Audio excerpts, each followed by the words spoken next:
25th from 4 to 6 at Muscatine High School. Show up in person to apply. Remember the date for our Teen Job Fair, Wednesday, April 25th from 4 to 6 at Muscatine High School. Go to voiceofmuscatine.com for details. This is Muscatine Mayor Diana Broderson reminding you to help your teenager land a great summer job. This is a unique opportunity for your teenagers to see who's hiring all at one time. The job fair is 4 to 6 at Muscatine High School and sponsored by the Iowa Works Program, the Voice of Muscatine, and Vintage Sound Radio. Summer jobs for teenagers are all on display from local companies waiting to meet them. Go to voiceofmuscatine.com for details. See you April 25th. Welcome to Moving Forward, sponsored by MPW Mocklink TV and Mocklink Internet, online at mpw.org. Each weekday morning, our local talk segment brings you the people who are helping move our community forward. Let's start the show. Good morning, your home in the country, AM 860 and FM 95.1 KWPC. I'm Jordan Davis. First time I'm speaking to you here this morning. We had Alex Hughes in for most of the morning. He was glad to get the chance to hang out with all of you here this AM. But now we're going to have Moving Forward with me this morning, Brian Abbott, the Battalion Chief with Green Shift at the Muscatine Fire Department. How are you, Brian? Good morning. Well, we're excited to have you on. We're really glad that we get the opportunity to speak with somebody from the fire department each week or each month. We get the opportunity to have somebody out and talk a little bit about what the fire department does and what they're doing. Just kind of like what a month looks like, how they function month to month. So we're excited to have you on. Now, Brian, you are in charge of a lot of the public education, if I'm understanding correctly. Correct. So you are one of the guys that leads training kids or the community. There's always stuff, chances for education to be happening. So can you tell us a little bit about exactly what your public education looks like? Sure. We have learned throughout the years that in order to do efficient education of fire safety, it's best to start whenever the kids are young. So we really have put our focus on preschool and the first 5 grades. That way, we get it into their mindset that, playing with fire can cause a lot of problems and cause a lot of harm to people. So, unfortunately, we really don't have any kind of a statistic that we can look back on that says, this is what we've gotten. But if you look at the amount of fires that we have during the year, it's relatively low, thankfully. So, and you can kind of attribute that to some of the training that you think people have been getting. Oh, definitely. And kids are learning not to play with fire. Yep. Well, and then as they get a little older, of course, we make our education that is focused on their age. So we don't want to do something that's going to, just totally scare, young children. But for instance, we have a program where we bring in preschoolers and anybody that's in a daycare, and we'll give them a tour of the station. We have not a can program, but guys have done it enough that they know exactly what they want to do, and we show them what a firefighter looks like, all dressed up in his gear, and whenever he's breathing through his SCBA and what it sounds like. And so if they're ever in a house that would happen to be on fire or having a problem, and they hear this noise, they know it's not to be afraid of, that it's someone to come and help them. That's just what I was going to ask. Is that kind of for the purpose of teaching the kids not to be afraid? You bet. They should be looking for that firefighter in the fire rather than being afraid of something coming out of the smoke. Because I'm sure in those situations that a firefighter in full garb can be a little bit frightening for a little kid. But yeah, so that's nice that you pull them into the station to show them fire trucks, firefighters in garb, that kind of thing. So that's really cool. Yeah, and then that makes them more comfortable with us, as adults, because kids are, we've been taught over the years to don't go to strangers, anything like that. But we are your friends, the people in public safety. We're there to help you, and we want kids to be comfortable with that thought process. So.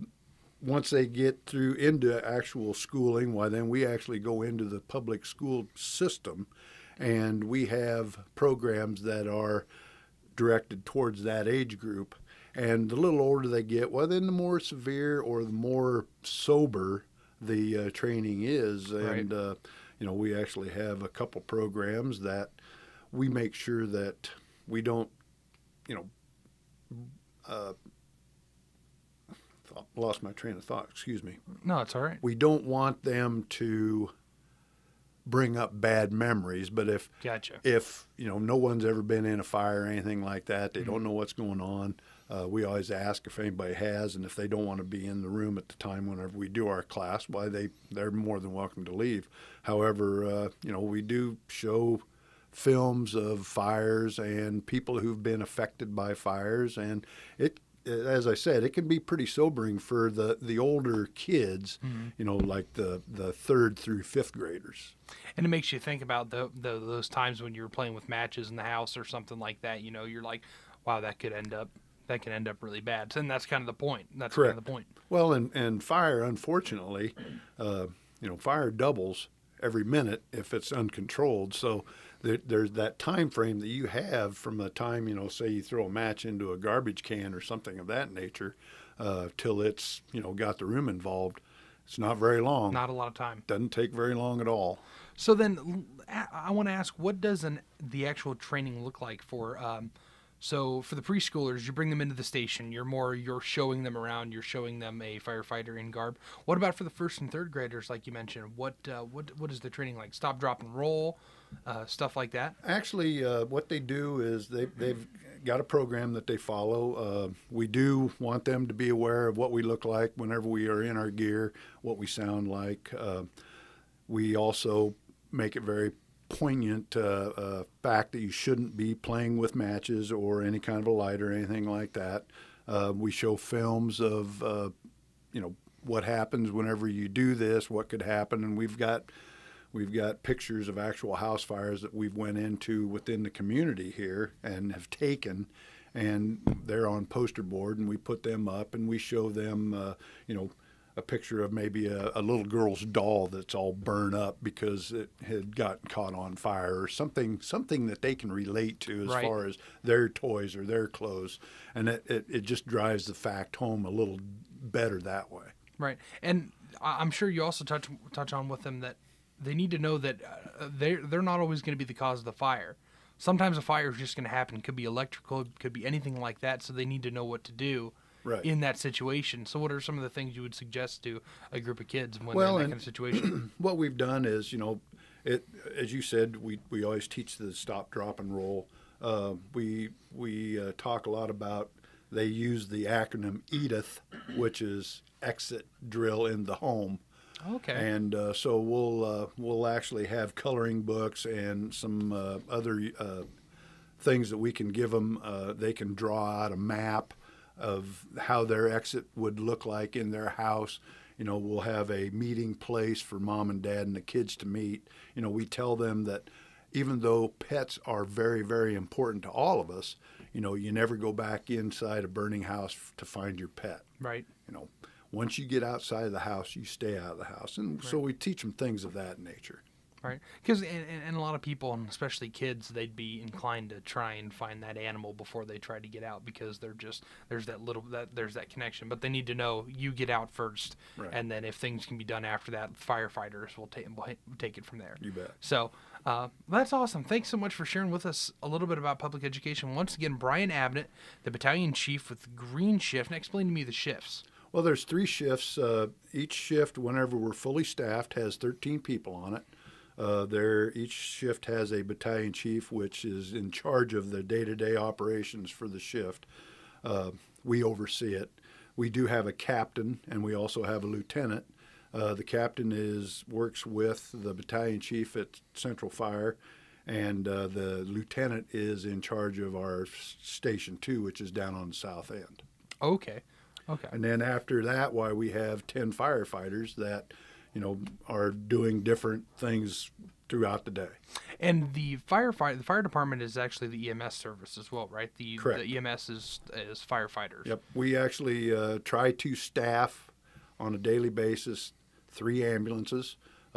Sometimes we can staff 4, but for the most part, we try to keep 3 ambulances staffed 24 hours a day, and then that's to provide service to the people here in the city of Muscatine, in the surrounding area, which is laid out on a grid. I'm not sure exactly. I think it's 150 square miles or something of that nature. We do respond mutual aid for a couple of departments in Illinois, as well as the surrounding EMS departments within the county of Muscatine. That's excellent. So, and we're really glad that we have such a great fire department. I've gotten the opportunity to speak with Mike Hartman and another gentleman from over there. I can't remember. He was a captain, but I had him on as well. And it's always a pleasure getting to speak with the guys from the fire department. I mean, childhood heroes.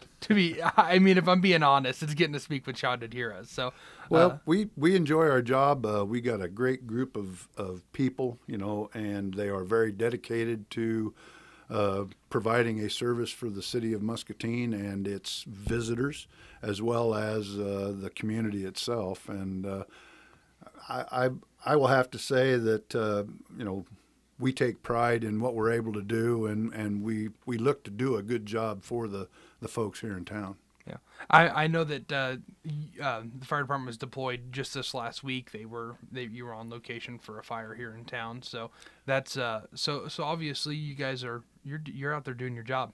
You're unfortunately having to be out there doing your job. But when you're there, I mean, I'm sure if I remember hearing you guys go whaling past right around, what was it, like noonish, Yep. something like that. It Yep. wasn't too early. So. Well, we're glad to have you guys. Yeah, and fortunately, not unfortunately, fortunately, we don't have a whole lot of fires. As of March 31st, we've had a total of 8 building fires and a couple of car fires for a total of 26. Is that this year? That is through March. Oh, through March, I see. Excuse me.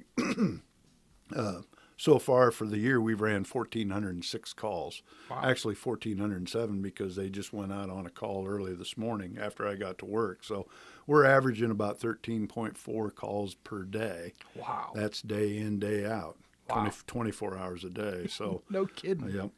Yeah, we are the old days of people thinking that the fire department sat around and did nothing but play cards all day. That day's long gone because we're either running calls, we're training, or we're doing, projects like pub ed, putting smoke detectors out there for folks that are in need of smoke detectors, helping change batteries. We do rescue calls. We do work with Red Cross. We work with them hand in hand.